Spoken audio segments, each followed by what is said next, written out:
यास्मीन राशिद साहिबा इस वक्त मुझे ज्वाइन कर चुकी हैं, जरा उनको भी शामिल गुफ्तगू करते हैं, फिर मैं आपके पास आऊंगा इसी सवाल को लेके। यास्मीन साहिबा, बहुत शुक्रिया आपके वक्त का। ये बताइएगा, एहतजाज हो रहा है जनाब आज पूरे मुल्क में, क्या मनाजिर हैं, क्या देख रही है सर? जो एक्सपेक्टेड था वही उतने ही लोग निकले, उससे ज्यादा निकल कर आए?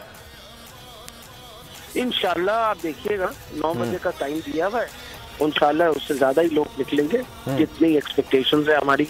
तो सारे लोगों को पता है कि जो हालात है वो कितने खराब हो चुके हैं, आपके सामने हैं। वो लोग जो महंगाई करके और शोर मचा के और गली गली फिर के भी बहुत तरीके इंसाफ ने महंगाई कर दी। उन्होंने आते सार 2 महीने के अंदर हर किस्म के बम चला दिए। यानी आपके सामने है, कहाँ पेट्रोल जो है वो 84 रुपए बढ़ा और कहाँ डीजल जो है 140 रुपए बढ़ गया।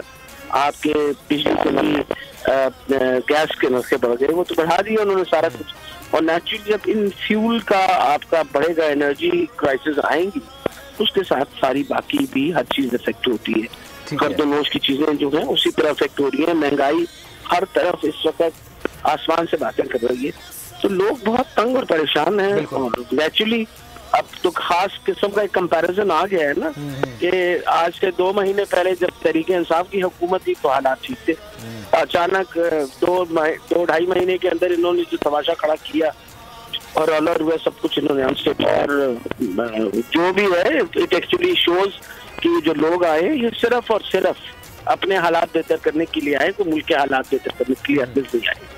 तो लेकिन आप लोगों का अल्टीमेट तो मौक़िफ़ या अल्टीमेट गोल तो आपका इलेक्शंस ही है ना, इस एहतजाज के अलावा क्या हिकमत अमली हो सकती है?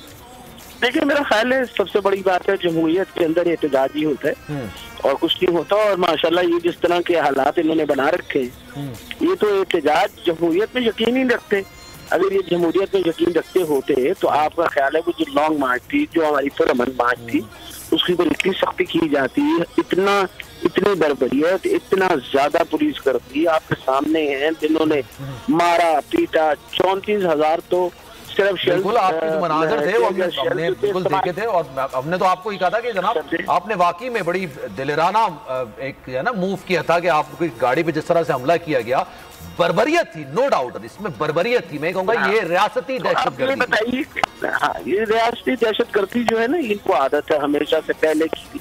इनका ये ख्याल है, आप देखिए ना जो मॉडल टाउन का सानिया हुआ था वो इसी वजह से हुआ था, क्योंकि ये लोग किसी ना तो जमहूरियत में यकीन रखते हैं और ना लॉ एंड ऑर्डर में यकीन रखते हैं। अब जहाँ तक ताल्लुक है, अभी भी वो इतना तंग और परेशान हर तरीके से कर रहे हैं। अब कल रात उनका कैंडिडेट जो है, हुकूमती कैंडिडेट, वो जो लोटा है, क्या कहते हैं इसका नाम, तो 3 बजे रात को हमला किया उन्होंने। वहां आके वो क्या कहते हैं, वो फाड़े, उनके आके फ्लेक्सेस वगैरह फाड़े और तोड़फोड़ की दफ्तर के अंदर। और ये सारी फुटेज मौजूद है। यानी शुक्र है खुदा का कि अब मीडिया इतना अलर्ट है, उसने सारी फुटेज दिखाई, बाकायदा उनको आते हुए दिखाया। और उल्टा पुलिस ने हमारे पे पर्चा कर दिया। जिस तरह पहले आपने मारा पीटा मुझे, मेरी गाड़ी तोड़ी, उसके बाद आपने मेरे पे दहशतगर्दी का पर्चा कर दिया, उसी तरह काम कर रहे हैं कि इस वक्त उनका ये ख्याल है कि इस तरह ज़दोकोब करके और तंग करके लोगों को, तो शायद ये इलेक्शन का जो सिलसिला आना है 30 सीटों पे, लोगों को डराएंगे ताकि लोग निकल ना सके बाहर। लेकिन मैं बताती आपके सामने है, लोग इंशाल्लाह बाहर निकलेंगे, वोट भी डालेंगे और फिर अवाम जो है वो तहरीक इंसाफ के साथ खड़ी है। ठीक है, लेकिन आप लोग कितने पुरुमीद हैं कि कितनी सीटें, आप जो 20 सीटों पर इलेक्शन हो रहे हैं, 5 तो जनाब खुसूसी नशिस्तें हैं ना, तो 20 में से कितनी निकाल लेंगे? इंशाल्लाह उम्मीद है कि हमारी कम से कम मिनिमम 16 होंगी, वरना सारी आ जाएंगी इंशाल्लाह। फिर पंजाब में हुकूमत बनाएंगे आप लोग? बिल्कुल बनेगी, हमारी हुकूमत बनेगी। अभी कौन सी वो हुकूमत उनके पास है? आप देखिए ना, उनकी हुकूमत उन 25 लोटों की वजह से थी और वो 25 लोटों की डिसीट होने की वजह से उनका, अब वो क्योंकि 25 बंदे हमारे कम हुए ना, इस वजह से वो इस पोजीशन ही नहीं बन।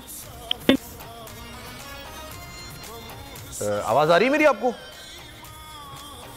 अच्छा, गालिबन शायद सिग्नल्स की वजह से कॉल कट गई है। सब्सक्राइब करें और बेल दबाएं ताकि कोई खबर रह न जाए।